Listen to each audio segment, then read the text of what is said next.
any assistance that they may need. Time for a short break. More news and updates on the other side.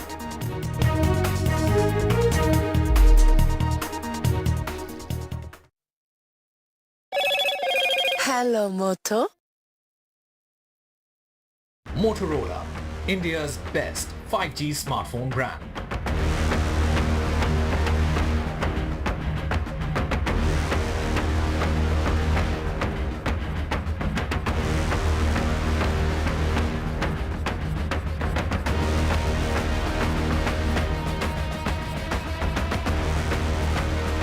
Loan मिलेगा या नहीं ये आपके credit score पे depend करता है। तो आज ही अपना क्रेडिट स्कोर चेक करें फ्री में पैसाबाजार.com पर। लोन की जरूरत कभी भी किसी को भी पड़ सकती है। ठीक से एक्टिंग नहीं। पैसाबाजार.com। NDTV proudly upholds its legacy of trust and credibility. According to the prestigious Reuters Institute's Digital News Report 2024, NDTV is the top-most news platform in the country. Number one in both online and offline reach in India. Beating all its competition, NDTV stands for trust. Get ready for the ride of your life. NDTV brings you the NDTV Auto Show with me, Mugdha Mishra. From the fastest supercars to the sleekest new energy vehicles to your trusted daily ride, we cover it all. Every Saturday at 10:30 a.m. and Sunday at 8:30 p.m. only on NDTV 24/7. Your next great escape starts here.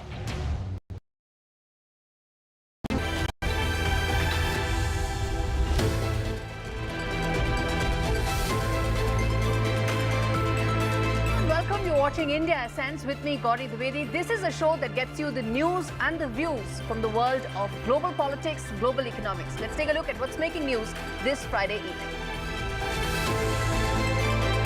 First up, Donald Trump accepts Republican nomination. In the longest convention speech, in his 93-minute-long speech, Trump outlined immigration, energy, manufacturing as areas where he would begin work from day one, even as questions remain whether Joe Biden is still in the race to the Oval Office. Immigration was the overarching theme of former President Donald Trump's speech at the Republican convention. He termed illegal immigrants as illegal aliens, even as he tried to create a distinction between those and legal immigrants. Levels that we've never seen before. It is an invasion indeed, and this administration does absolutely nothing to stop them. China concludes its once in 5 years meeting. The plenum rubber stamps Xi Jinping's plans of moving away from property sector. The plenum commits to advancing work related to Taiwan and ousts former Foreign Minister Qin Gang from a top party body. Finance Minister Nirmala Sitharaman will present her 7th budget, the very first in the third term of Prime Minister Modi. What should be the roadmap to get India on the superpower highway? India Sense decodes. Bangladesh on the boil as students continue to protest Sheikh Hasina's decision of imposing quota system for government jobs. 39 people are dead, even as Prime Minister Sheikh Hasina has refused to meet protester demands.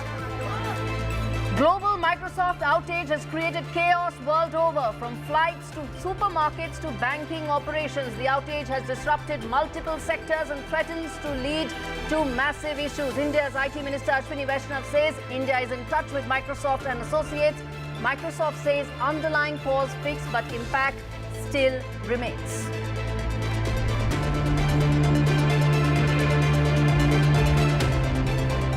The big story on India Sense. Donald Trump is officially the Republican Party candidate for US elections. Even as confusion continues about President Biden's candidature, there's growing clamor within the Democrat camp that Biden should make way for a more quote-unquote winnable candidate. But now Donald Trump is an interesting personality. The former president speaks his mind out, some would say even without a filter.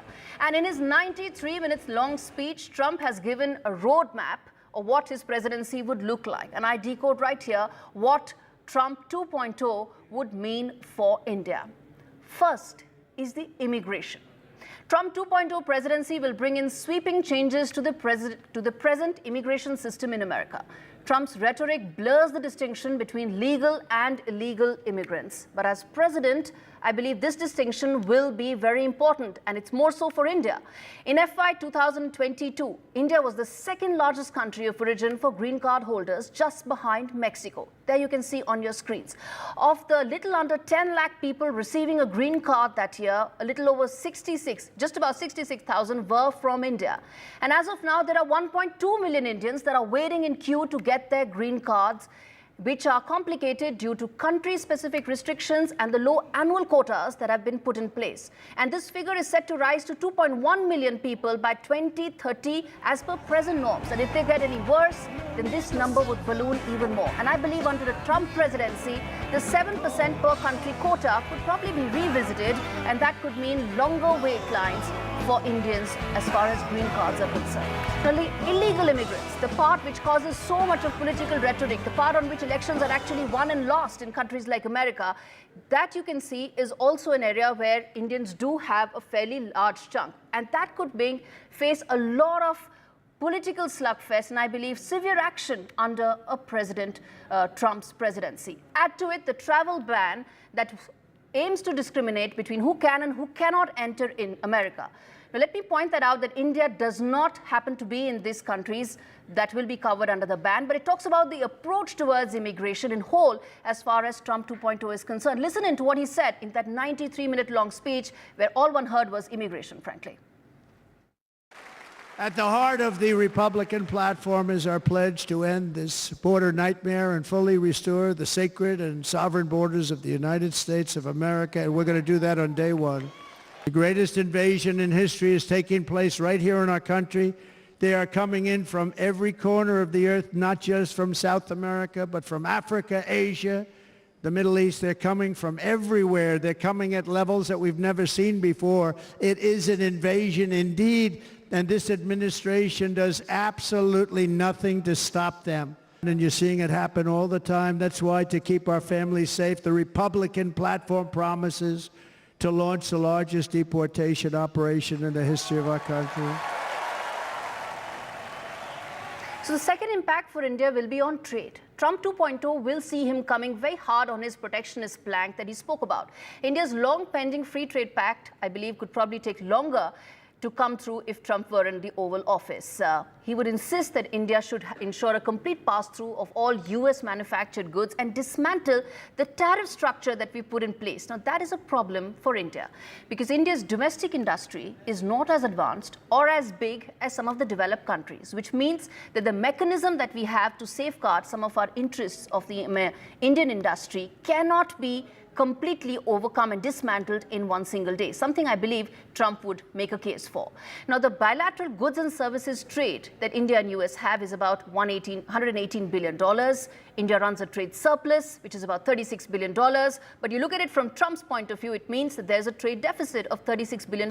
He would want to cover this up, and he would probably put in place category-specific tariffs. So I believe a lot of protection is in way for Indian industry if Trump 2.0 happens. The third thing is China.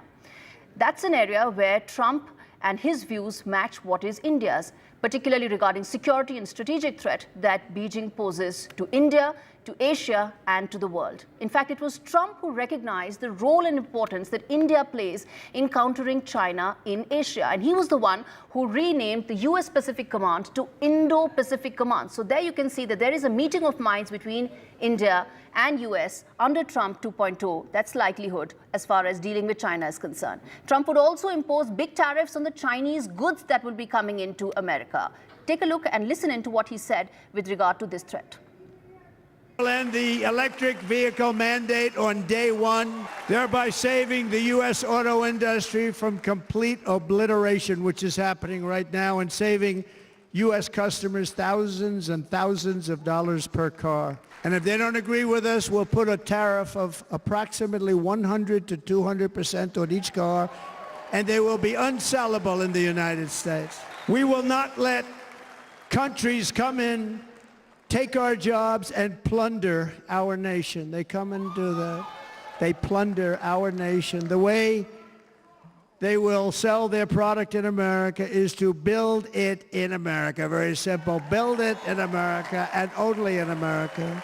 And this very simple formula in Congress has to go along with us, and they will. Trump would also probably double down on the military posturing in support for Taiwan. This is again very good news for India, since we've always complained that America has not fully understood the threat that we face, Indians face, from China on our land borders. So that, I think, would be a huge plus for India. Now, speaking about Trump in general, as a businessman, Trump is instinctively transactional in his approach. And under his presidency, his first impulse will be to ask every ally, every partner, what is it that they can do for America? What is it that they can get to make America great again? That's the case for Europe, Japan, Australia. I believe India will not fall in that category. For one, India does not have a formal military partnership with America. It also enjoys warm relations with Moscow.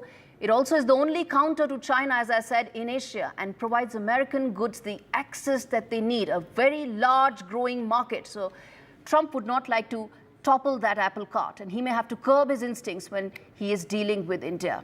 And I believe that India-US relations, they have a significant momentum now, and they're going to be agnostic to who really comes as the next occupant in Oval Office. But some of India's interests will be impacted under Trump 2.0 as well, like the Chabahar port in Iran, which will be hit by fresh US sanctions come Trump in Oval Office, because he's going to go after Iran, and that is an area that India will have to protect on its own.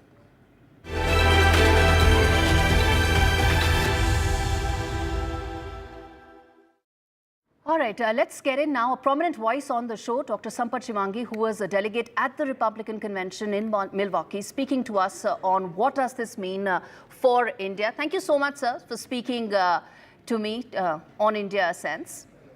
Absolutely, my pleasure. Dr. Shivangi, I want to ask you this, that Trump spoke at length about several issues, immigration, trade, China. He covered it all. How do you see Trump 2.0, if it happens, from India's point of view?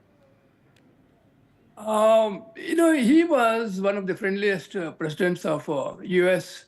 towards India, and he visited India, just before his fourth year of his presidency, and he is very, in a sense, when he meets any Indian American, he is very fond of them. He shows interest. He likes, he says, Hinduism, and he's all for India. I think we'll have to wait and see. He hasn't spoken about India in recent months. We'll have to watch and see what he can do. But he's very aggressively against China.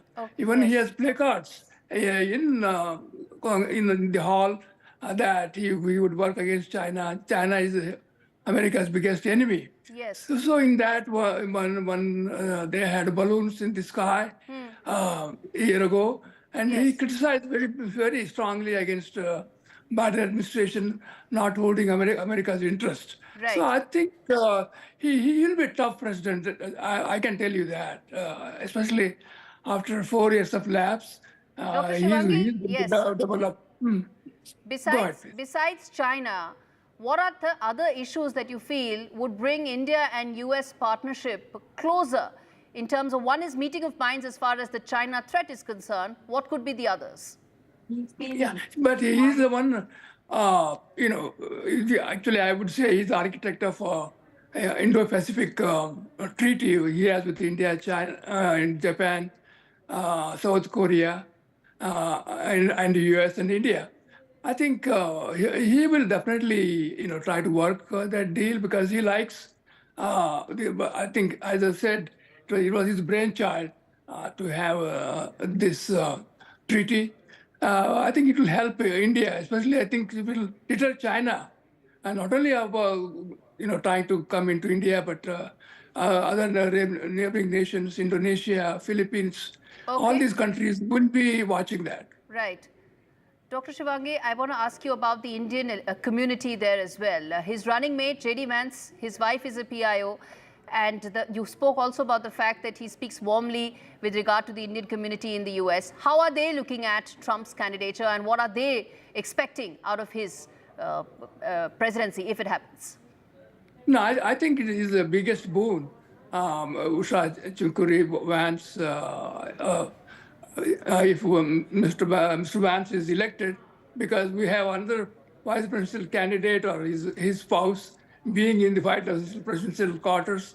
And I think India was, last election was not only maybe 25-30% of Indian Americans voted for Republican Party. I think they will change because I see WhatsApp messages every day. People are not very happy about what the administration, even though Biden was very friendly with when Prime Minister Modi ji was in U.S. Indeed. But I think, I think it's not the only. I was there. I attended lunch with the president, with the vice president, and Modi ji. But somehow Biden administration has not been very friendly, in spite of the best treatment they gave it to him in Modi time, because Kamala Harris was invited to come to India. It's almost 4 years. She has not shown up in India. Yes, so that is one thing. Biden, of course, he went all over the world, but not India, in spite of his interest to. Indeed, there is an Indian voice on both sides of the ticket. Frankly, there is a Kamala Harris, and there is, of course, Usha Vance. Thank you so much, Dr. Shvangi, for speaking to me. And in fact, on that note, let's also quickly get in a Democrat voice as well. We've got a Republican voice. Let's also get in a Democrat voice. We have Raja Krishnamurthy also joining us and speaking on whether or not, well, who is going to stand up against Donald Trump in the US elections. Sir, let me ask you this, that the clamor around Joe Biden's candidature and the fact that he should make way is just growing. Do you believe that it's time for him to make way for somebody who has better chances against Donald Trump? I don't know. We'll see what exactly happens. We need our strongest nominee to be opposite Donald Trump. I think that we'll find out in the next couple of weeks exactly what happens. But at this time, we just have to, pull together and make sure that we win the elections. Indeed. But the narrative here, the perception in India is that Republicans are more pro-India. They also are going to stand up against China in a more stronger way. How do you counter that narrative, given that ties with India are important, and also the fact that the Indian diaspora there is a very sizable chunk of the electorate? Well, I think that the issue with regard to China is so important, and it needs to be approached in a bipartisan manner. And we need to work with our friends, partners, and allies, people like India, countries like India and others, to make sure that we can kind of circumscribe aggression that the Chinese Communist Party might practice with regard to technology, security, or economic issues as well. All right, Congressman Krishnamurthy, thanks much for speaking to me. In coming days, we're going to have more of these conversations as the race to Oval Office heats up. On that note, we slip into a very short break. We come back with lots more on the other side. Stay with us.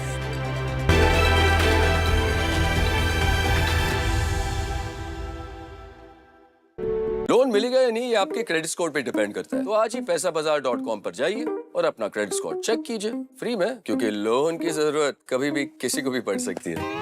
बस acting करा लो इनसे। पैसाबाजार.com, credit score check, आदत अच्छी है।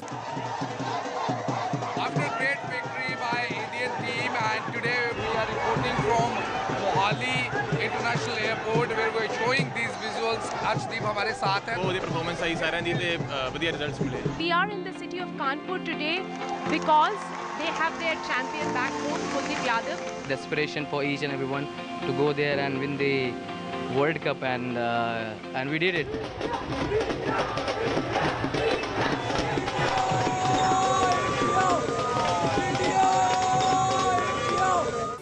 Stay informed and entertained with the new and updated NDTV News app. You can watch all our channels live, listen to podcasts, read breaking and exclusive news from around the world and more. Download the NDTV app today and get access to the best journalism and storytelling on your smartphone or tablet. The NDTV app. News that matters to you. Some people say the metaverse will only be virtual. One day this lecture hall will be made of code, and driverless cars would be trapped in intersections. But even in this maze of the future, you can't wish away health. It's time to become more resilient.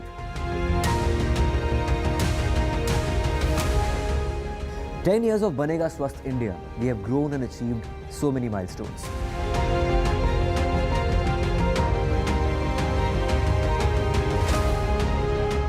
And now,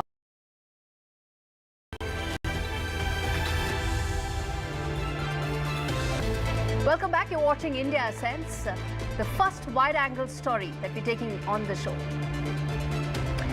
That is Modi 3.0's first budget that will be unveiled on 23rd of July. And what I am interested in, and what I'm very sure the viewers are interested in knowing, is whether it will get India on the superpower highway or not. The budget comes at a time when the government needs to balance its coalition compulsions. It needs to boost demand. It needs to align India to global supply chains. And it needs to ensure that manufacturing ambitions of India that have been in the pipeline for decades finally take off. And let's get down to those issues. Let's understand what's needed and the India Ascends action plan. The Indian economy grew at a world-beating 8.2% last year, but that is not the pace at which Indians are spending, which means we need to give more money into the hands of Indians. In rural India, Manrega wages have to be increased. That's what the budget action plan of India Ascends says. Increase it by 50%.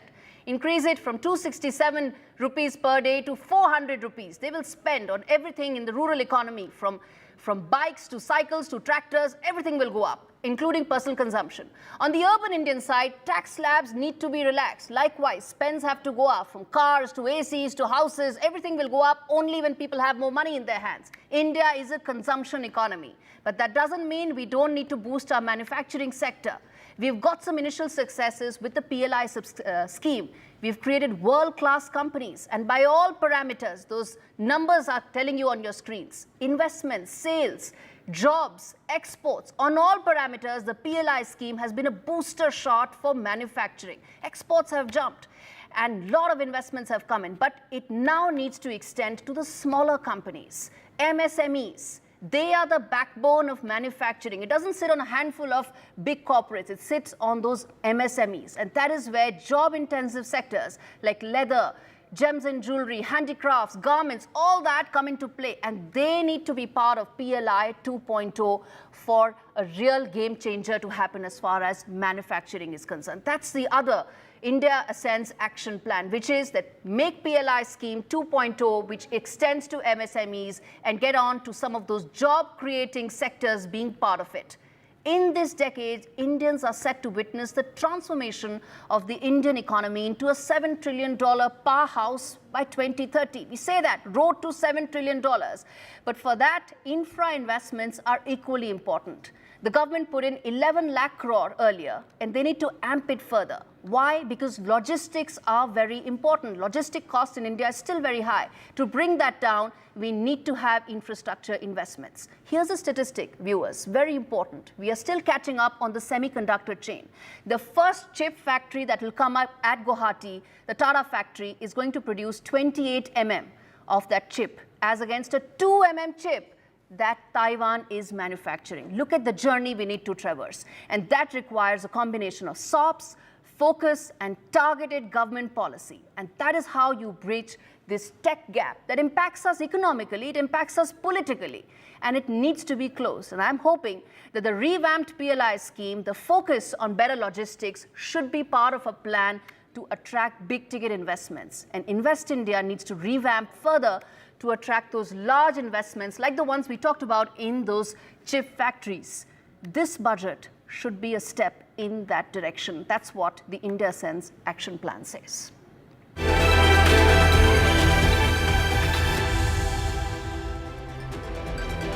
Shifting focus to the other wide-angle story that is coming from China. Xi Jinping's desperate attempts to change his image from an autocrat to a reformist.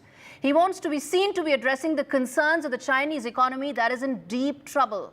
But instead of providing a stimulus, Xi Jinping's propaganda machinery was on full swing the last couple of days to showcase that the president for life is worthy successor of Deng Xiaoping, the man who shot students at Tiananmen Square but also opened the Chinese economy to be what it is right now. He did so in 1978. Xi Jinping wants to present the picture that he is the next in line after Deng Xiaoping. Now, Chinese politicians met to decide the future course of the economy, military and society. And it was at one such meeting, called the Third Plenum, that Deng Xiaoping introduced those major reforms, as I said, in 1978, that opened floodgates for China. But Xi Jinping is not Deng Xiaoping.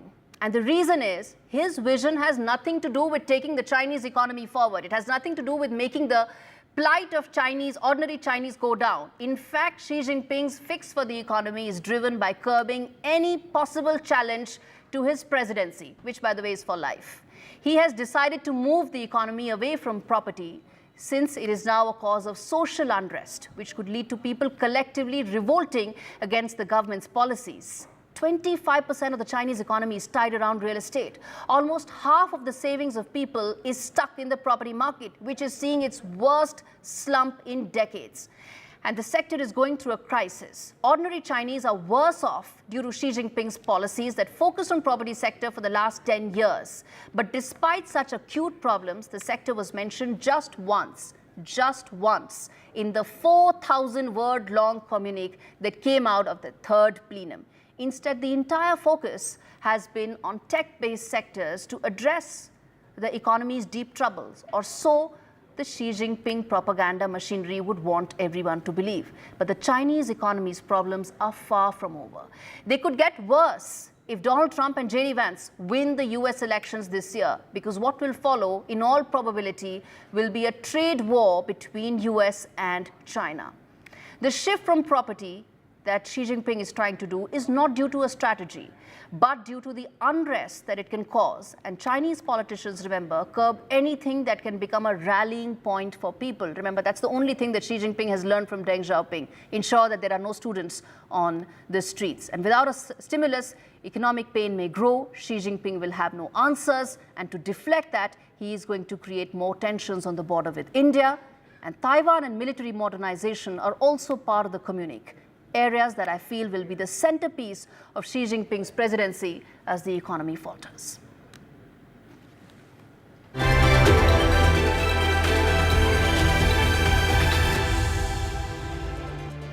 Inside Story segment of the show, where we talk about what's happening inside any trend. For decades, there's been a trend that millions flock to the iconic cities of Europe. That's London, Paris, Rome.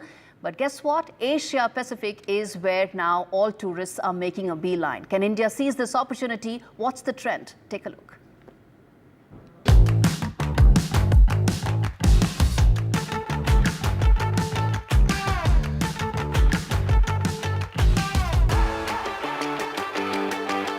Move over Italy, France, Spain. Asia Pacific is the new thing in global travel. From Bali's picturesque beaches and cruises in Vietnam to cherry blossoms in Japan. Luxury tourism is booming in Asia. This $271 billion industry in 2023 accounts for a fifth of the global luxury tourism market, with an annual 9% growth rate. With Asia's tourism market thriving globally, Australia has emerged as one of the top choices for luxury tourism in recent surveys, above Japan and China, with most travelers picking their holiday destination to discover a new food or an exclusive traditional experience. By this account, India's diversity and a myriad of traditions and customs makes it an ideal candidate to be the top luxury holiday destination.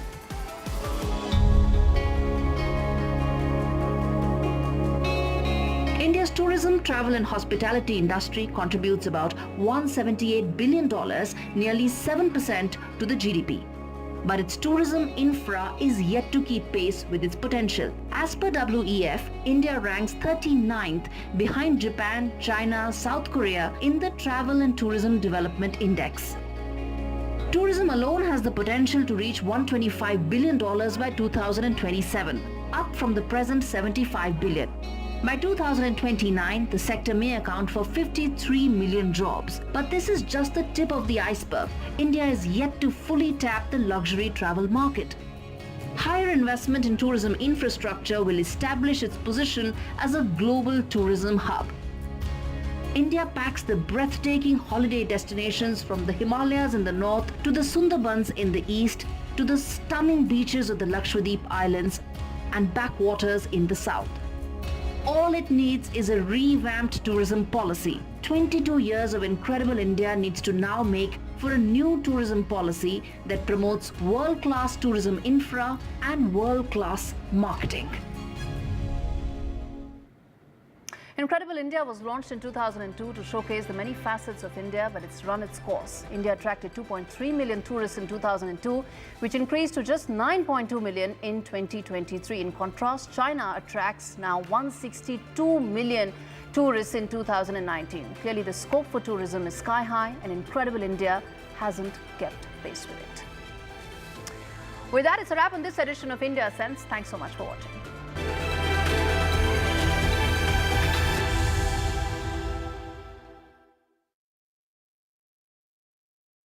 Loan मिलेगा या नहीं ये आपके credit score पर depend करता है। आज ही जाइए पैसाबाजार.com पर और अपना क्रेडिट स्कोर चेक कीजिए फ्री में, क्योंकि लोन की जरूरत किसी को भी कभी भी पड़ सकती है। चल एक्टिंग थोड़ा भेल बनो। ये आया बात बोल। पैसाबाजार.com।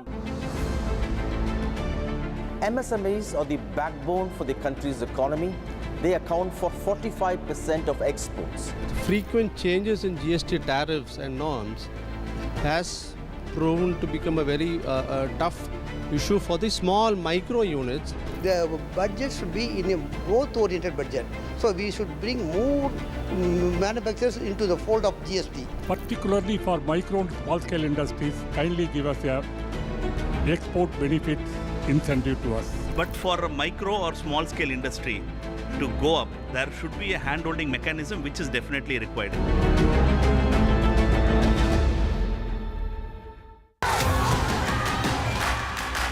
The biggest democratic exercise in the world. Team NDTV covers it from ground zero. BJP really had to fight a tough election this time. Unprecedented exercise. Unmatched coverage. There is no dispute. जनता को decide करना है. From polling to counting, NDTV brought you the most trustworthy news and updates.